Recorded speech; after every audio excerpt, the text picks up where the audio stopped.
The business class lounge at Logan Terminal C was the kind of place where nothing was supposed to go wrong.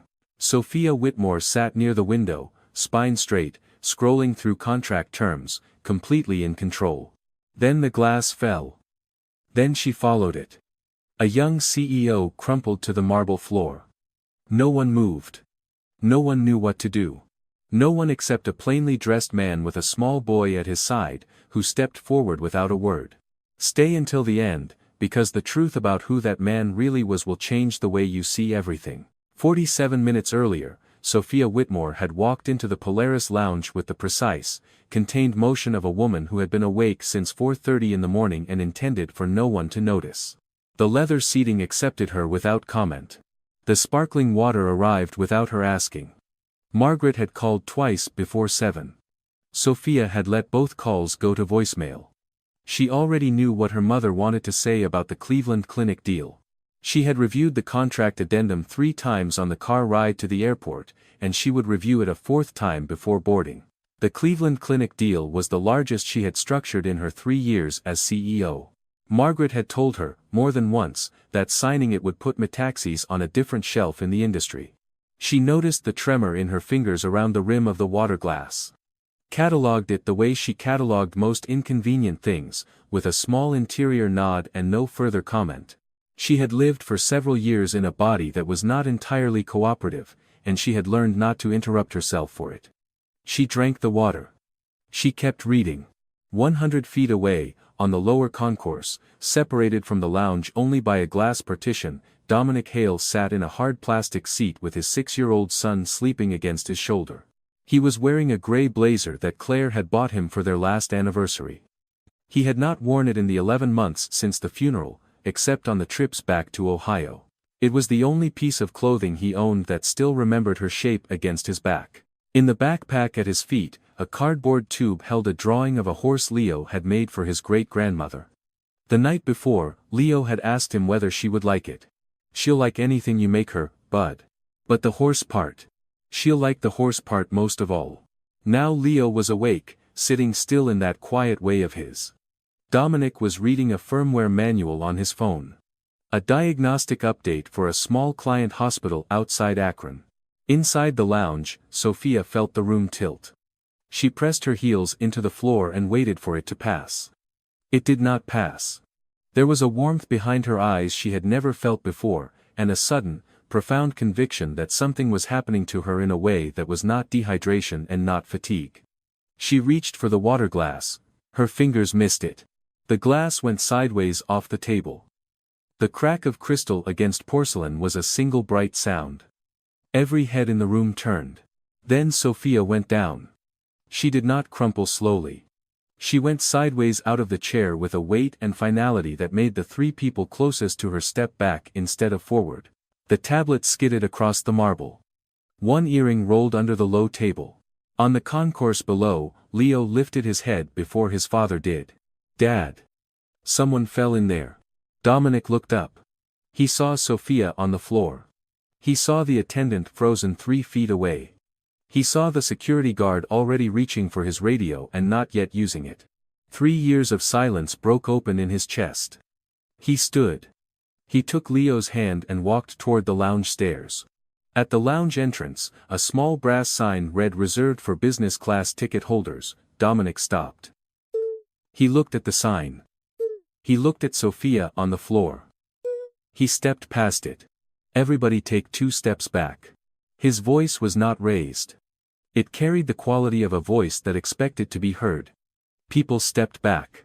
He went to one knee beside her. He did not touch her yet. He tilted his head and watched for 3 seconds, reading her color, the rise and fall of her chest, the position of her jaw. Then he placed 2 fingers against the side of her neck, not searching for the pulse, but finding it the way a person finds the light switch in their own house in the dark. "She's breathing. Airway clear. Don't move her." He looked up at the attendant. "How long has she been here? Was she alone? Did she eat or drink anything? Did she seem distressed when she came in?" The attendant gave him what she could. "About 40 minutes. Alone. Sparkling water.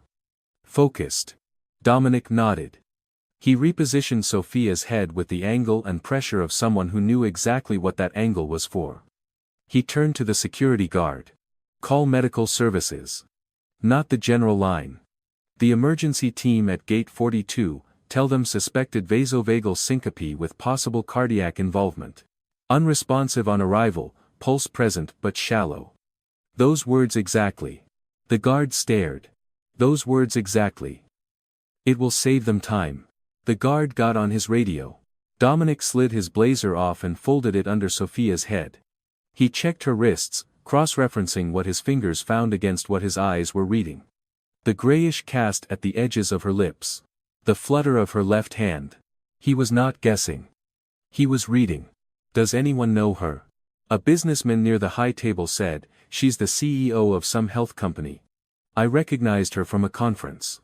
In the corridor, Roman Petrescu was already pulling the response cart through the entryway. Lead paramedic on shift. 19 years in EMS. When he looked through the lounge doors and saw the man kneeling beside the patient, something flickered across his face for less than a second. Recognition. He said nothing. But when he and his partner came through, Roman walked to the position beside Dominic that a colleague would take from a colleague. Not the position a paramedic takes from a bystander.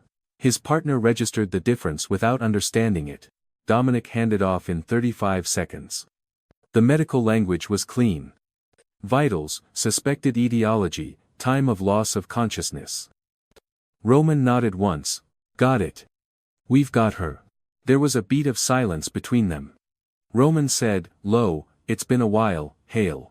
Dominic did not answer. He gave one nod. Sophia opened her eyes. Not a gasp.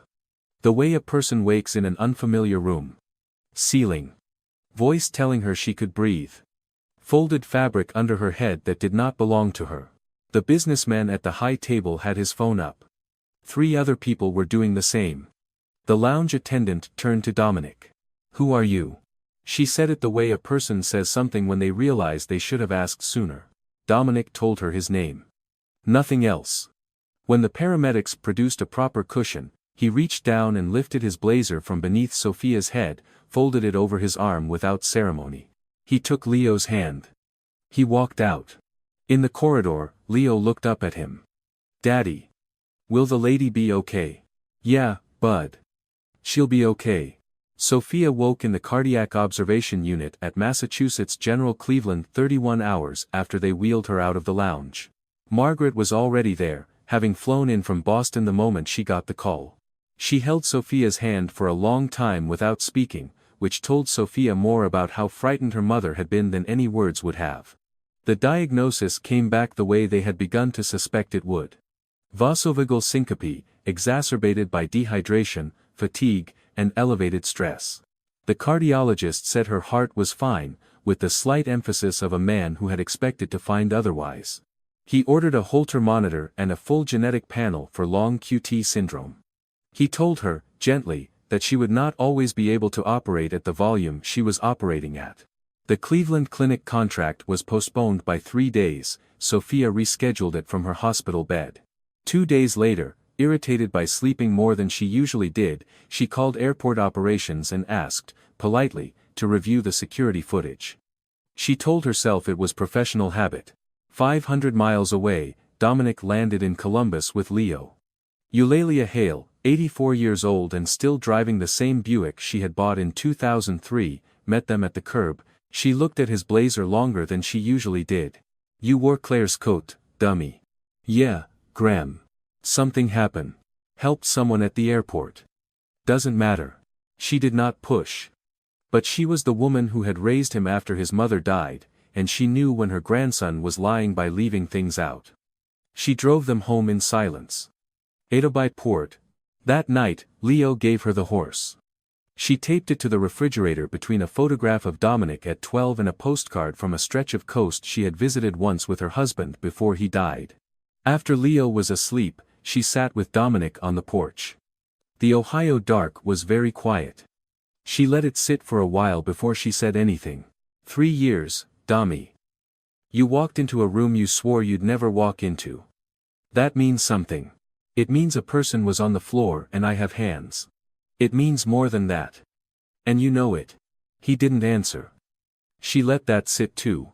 In Boston, Sophia sat in a small room in airport security with a supervisor and watched 40 minutes of footage compressed into 20.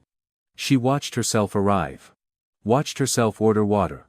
Watched herself begin to fail, with the clinical visibility of a slide in a presentation she was giving about someone else. Then she watched him come through the entrance. Past the sign without slowing. She watched his hands. She watched the small boy stand in the doorway, exactly as still as she vaguely remembered. She watched the man lean close and say something to her, and she had no memory of the words, but she could see from his posture that whatever it was had not been distress. She asked the supervisor to pull the entry log. The lounge was reserved boarding only. Then who else badged through at that time? Dominic Hale's name was not on the list, cross-check on gate access records. Standard economy fare. Seat 34B, booked 4 weeks earlier. Destination Columbus, Ohio. She wrote the name down. Carefully. The way she wrote things she intended to use. Tuesday afternoon, 10 days later, Sophia drove herself out of the city. She did not tell her assistant where she was going. She crossed into Ohio just after noon and reached the address an hour outside Columbus by 2. It was a converted 2-bay garage at the back of a small property, organized into something functional without any concession to appearance. The bay doors were open. There was a workbench along one wall with testing equipment she recognized from Metaxas's own supply chain. Calibration tools. Component drawers labeled in a system she could see the logic of without needing to be told how it worked. On the concrete floor near the entrance, someone had drawn a large circle in chalk. Inside the circle was a horse. Inside the horse was a piece of 6-year-old handwriting that said "Good horse." Dominic was at the bench with his back to the door, working on a circuit board under a lamp. He had heard the car. He did not turn immediately. The way of a person who had learned not to be startled by arrivals. When he turned, his expression did not change much. He set down the tool in his hand. She had prepared a great deal more than what she said. But standing in the doorway with the chalk horse on the floor between them, what she had prepared felt like too much. "I wanted to thank you. Anyone would have done it." "No. They wouldn't have. I watched the footage. I looked up what you used to do." Pause. "I'm sorry about your wife." He was quiet. Not the silence of a closing door. The silence of a man absorbing something carefully. "Leo," he called. Leo appeared from somewhere deeper in the garage carrying an orange he had been peeling in long, focused strips. He looked at Sophia with the same patient attention he had given her from the lounge doorway 2 weeks earlier. He smiled briefly. The way children smile at things they have decided are not a threat. Sophia did not think of herself as someone easily undone by the smiles of children. Something shifted in her chest with a slow, unglamorous weight anyway. She told him she had a proposal. Something she was developing for Metaxas. Consulting, paid fairly, if he was interested.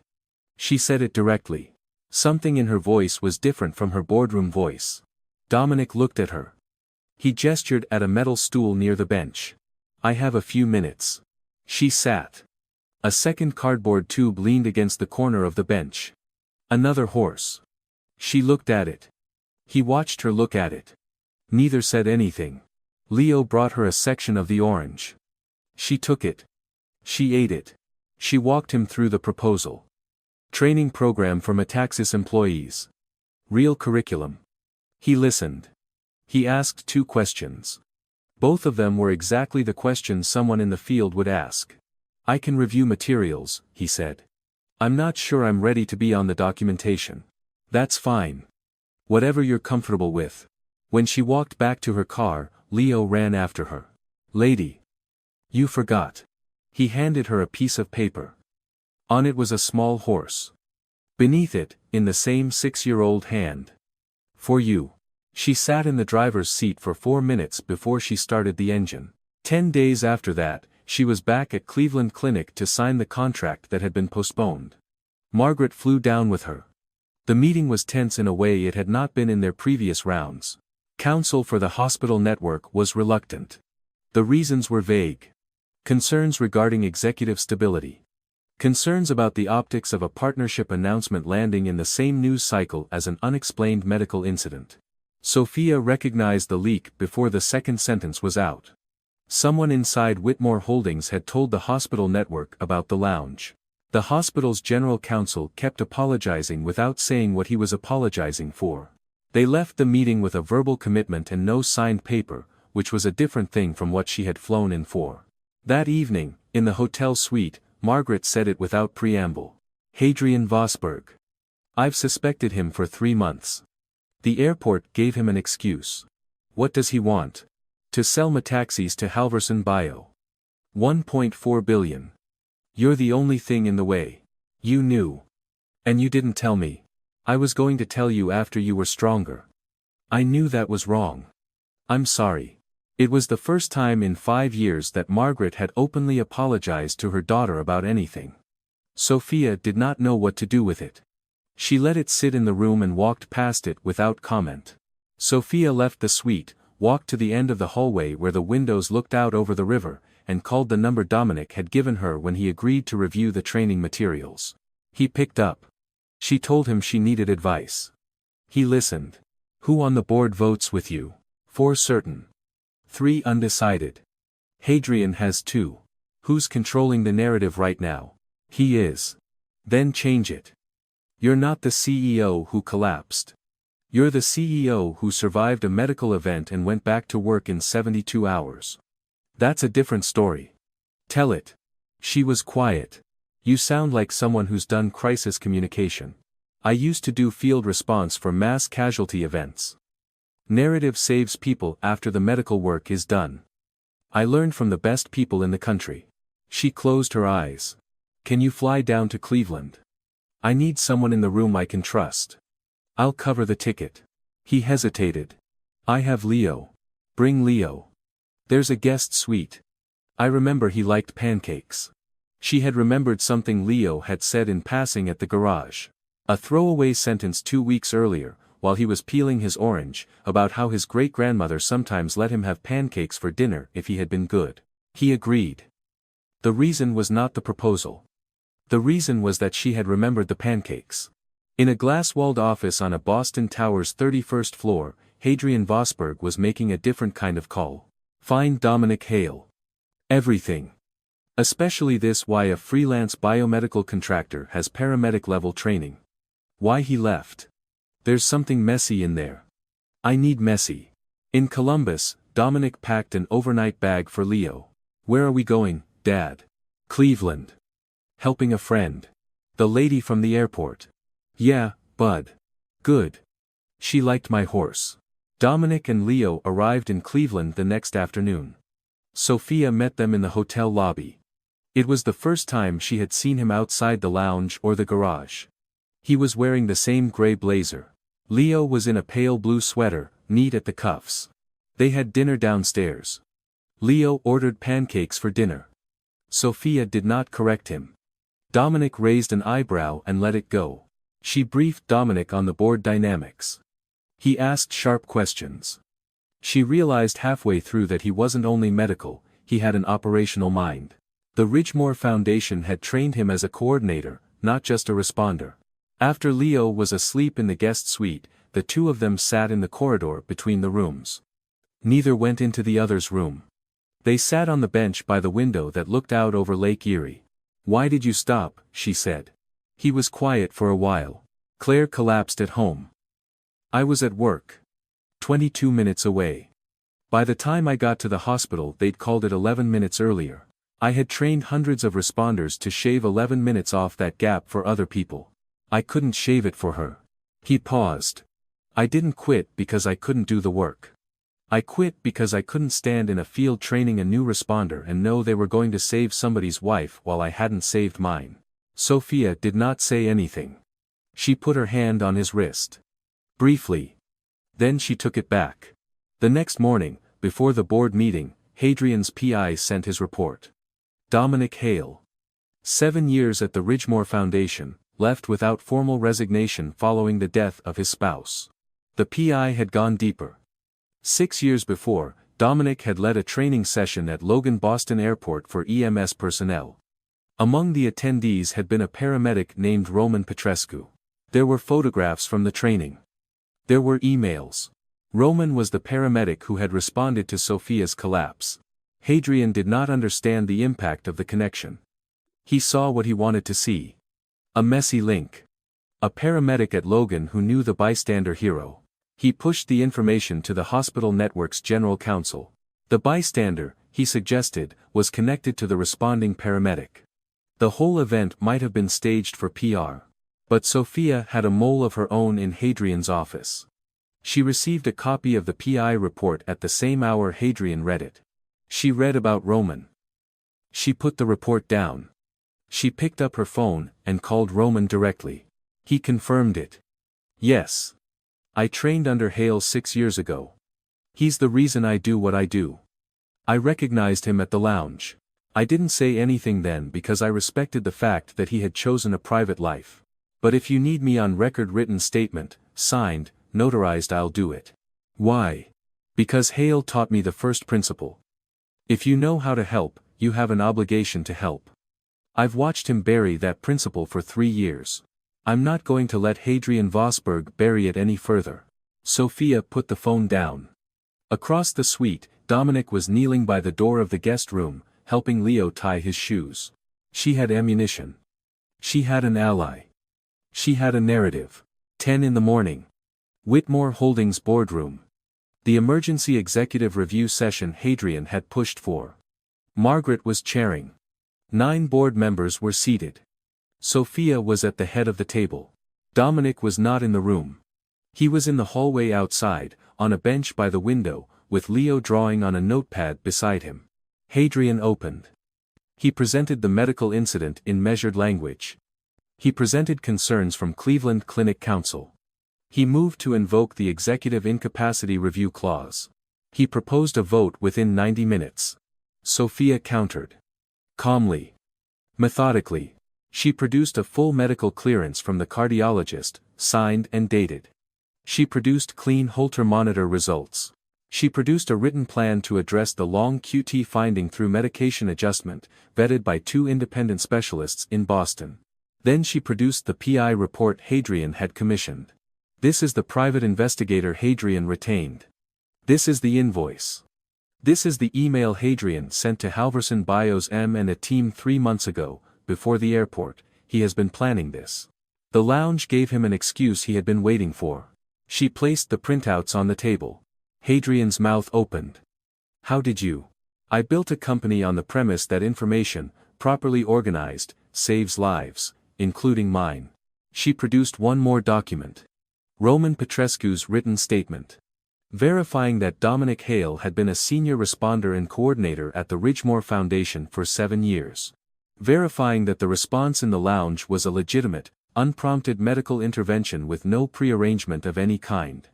Verifying that Roman had not been in contact with Dominic in the 6 years prior. A board member said, Sophia, how do you have this statement? Because Mr. Petrescu is an honest man. And because Mr. Hale, who saved my life in an airport lounge without asking my name and without asking for anything, is sitting in the hallway right now with his 6-year-old son. He came to testify if the board requires it. I did not ask him to. He flew down on his own. The room was silent for a long time. Margaret looked at Hadrian. This is emotional manipulation, not a board response. This is a fiduciary response, Hadrian. You have breached your duty for 3 months. I am documenting it now. The vote was not, in the end, about Sophia's incapacity. The vote shifted, on Margaret's motion and Sophia's second, to Hadrian's removal. 7-2 in favor. He left through the back door. Sophia walked out of the boardroom into the hallway. Leo had fallen asleep against Dominic's shoulder. Dominic was reading something on his phone. He looked up when she came out. She nodded once. He understood. Done. Done. A pause. Thank you for coming. You didn't need me to testify. I needed you in the building. That's different. They went down to the lobby together. Leo was half awake in his father's arms. Sophia put a hand against the boy's back, lightly. The gesture of a person who had never had a small child in her life and who was suddenly remembering how. You have a flight back to Columbus tonight. 6:40.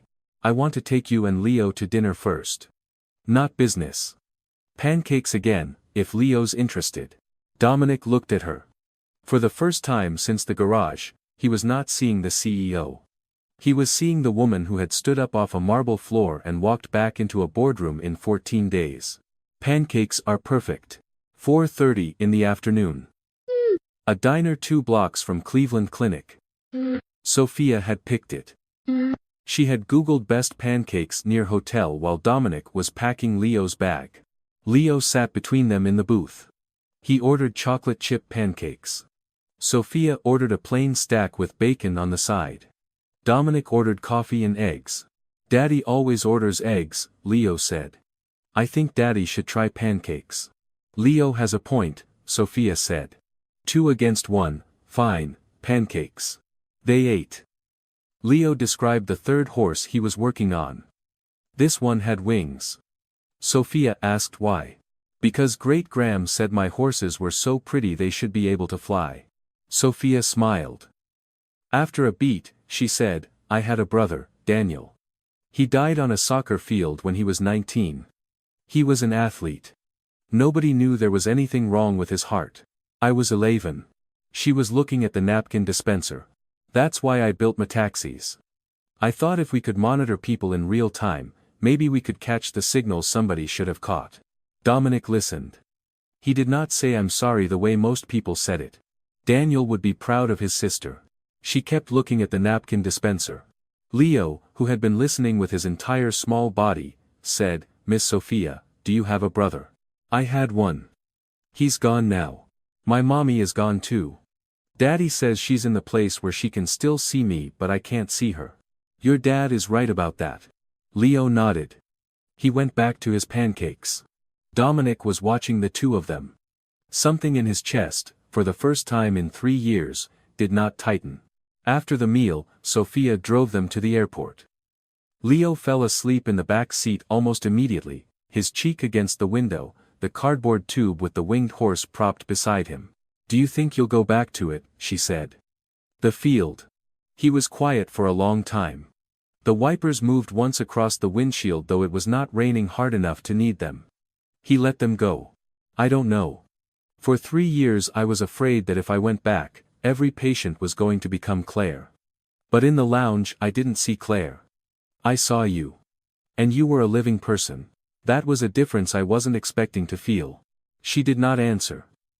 Her hand was on the wheel. His hand was on the armrest. There was a 4-inch gap. Neither of them closed it. They drove the rest of the way without speaking. It was the silence of two people who had begun to understand that some things did not need to be said yet.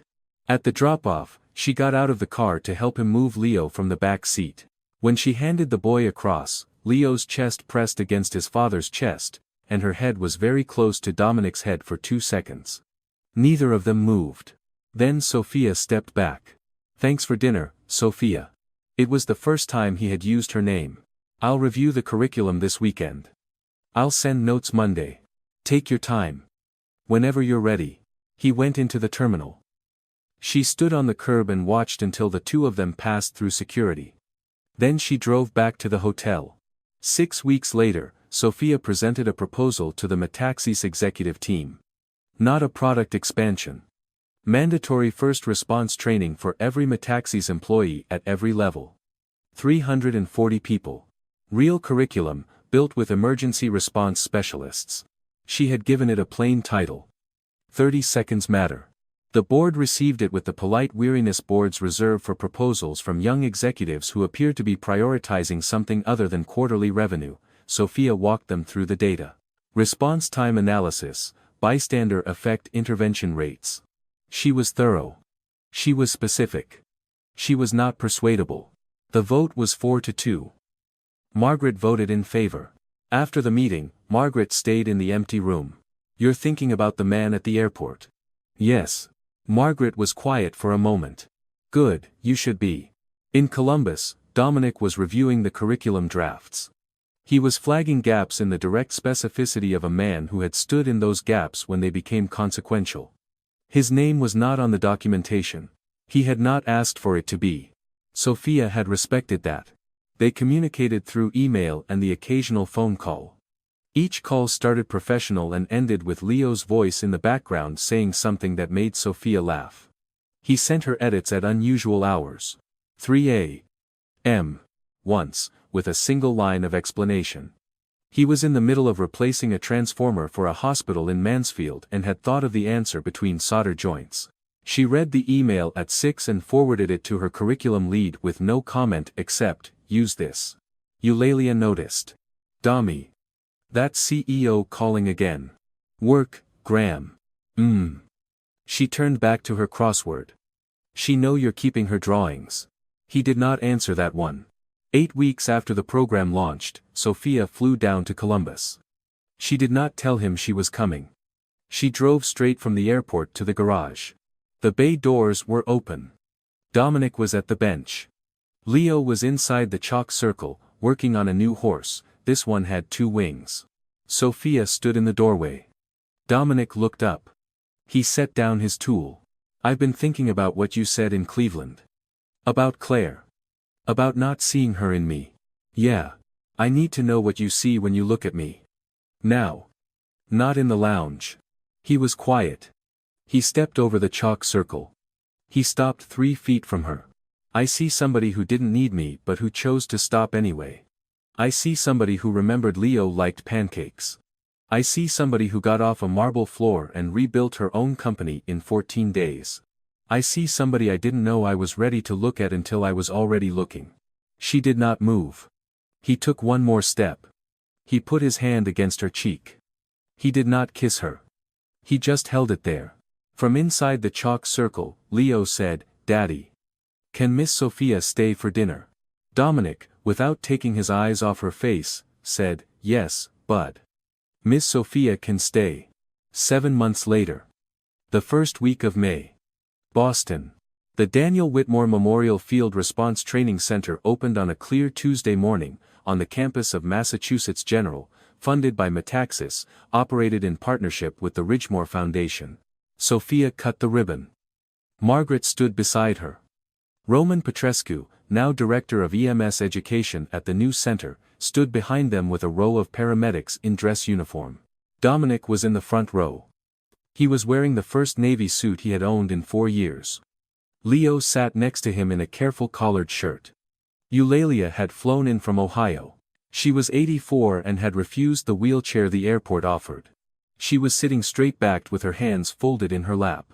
Sophia's remarks were short. "My brother didn't live long enough to see this place. But everyone who walks through these doors will be carrying him with them.